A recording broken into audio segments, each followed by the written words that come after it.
Nagka-bike-bike lang si Mirel kanina guys habang naglilinis ako sa kusina. Hindi pa ako tapos siya. Tingnan natin kung saan siya. Nagkalat naman sa kwarto. Nandun siya. Nagpa-music. Nagpa-music sa aming kwarto. O, tingnan niyo yan guys. Kanya ang kanyang gawa. Pag may music, pagkapagod na siya sa sayaw, yan, upo na siya sa bed. Basta na kanyang favorite books. O, na-off yung ano. Nalubat ata. Wala. Andun lang siya. So, naglinis tayo guys. Ay, linis tayo sa kusina.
Napagod na sa guys magano guys. Basta nang book.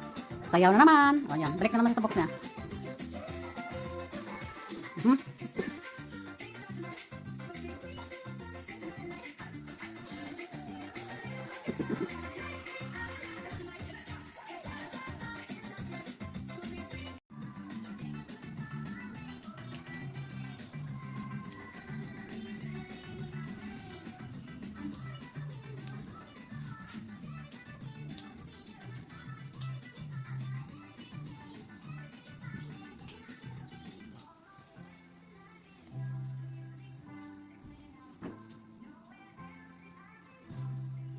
Paborito niya yan guys ang Mickey Mouse at saka Mickey Mouse at saka yung Frozen na yan. Paborito niya yan. Maghahanap nga ako ng ibang ano. Kasi pabalik-balik na lang. Paborito niya talaga yan guys.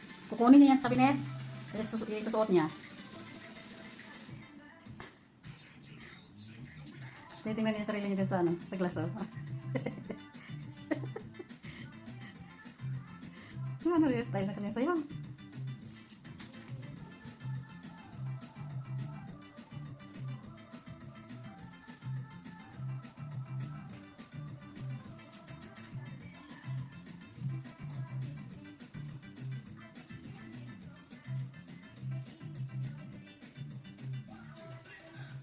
Kaya yung aming bahay guys, hindi mawalan ng music.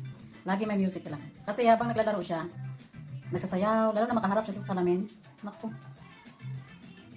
Kaya malaking tulong yung sa kanyang lungs guys kasi ano siya, gumagalaw siya. Sasayaw-sayaw. Hindi yan siya guys, hindi yan siya sabi na upo. Hindi yan siya makaupo ng matagal. Talagang tatayo yan, nagsasayaw, kakanta, kaharap ng salamin. Kahit wala siyang kalaro dito sa loob ng bahay, lalo na pag malamig, hindi tayo makalakas. Ganun lang yung gawa niya, harap siya sa salamin, sasayaw, kakanta. Pagod na siya kumanta at sayaw, punta na siya sa box niya. Kaya marami yung box namin dito kasi guys, tingnan mo, pumunta kami sa school, kung pwede ko lang ma-videohan no. Takbo ka sa school kasi ng mga kindergarten guys, mga laruan, katulad sa laruan, at saka mga books. Alam mo, ang unahin nila talaga takbo yung mga books, magpipili siya dun sa mga books. Mahilig talaga siya sa books. Yun ang kahiligan ni Mirel, box, sayaw, kanta, harap sa salamin, yung pinaka niya. Pag pag boring na siya dun sa box, tsaka na siya maglalaro ng ibang bagay. Yung mga makikita nilang mga stuffed toys, lalo na yung teddy bear na teddy bear, yung ano ang tawag doon, yung Mickey Mouse na stuffed toys, yun ang unang yung kukunin, yun ang malalaroin niya. Hihira lang sa mga cars, Barbie. Di ano lang, madalang lang.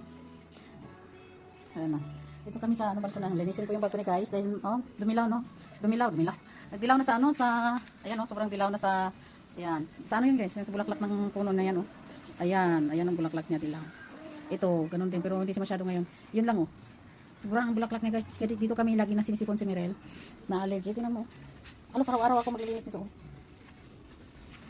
Ang umupo lang sa Peter Kahapon naglinis din ako nito. Grabe.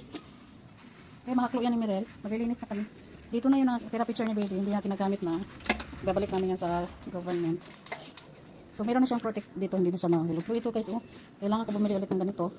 Para ilagay ko dito. This year guys hindi ako nagtanim dahil ma-admit si Mirel sa food therapy center. Hindi ko alam kung next month. Kaya hindi ko rin siya maalagaan, hindi ko siya tinamnan. Kaya tanim ko dito kangkong, sibuyas, kamatis. Pero ngayon hindi ako nagtanim kasi busy ang aming appointment guys. Lalo na sa food therapy. Food therapy at saka sa kay Baby Merel na age delay. Yun po yung therapy na binabanatan namin.